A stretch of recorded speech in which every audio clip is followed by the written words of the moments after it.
শোনো তাজেল, কি বলবে বলো। আচ্ছা শোনো তাজেল, তোমাকে বলো। আমি একটি কথা বলবো। কি কথা?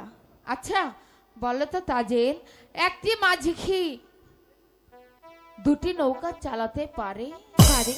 একটি মাঝে দুটি নৌকা চালাবে কেন? একটি মাঝে তো একটি নৌকা চালাতে পারে। তাহলে কেন তুমি আমার মাঝিকে নিয়ে টানাটানি করছো? এখানে ছোট বড় সকলেই মাঝি আছে, তুমি তাদের মাঝখান থেকে একটি মাঝি বেছে নাও।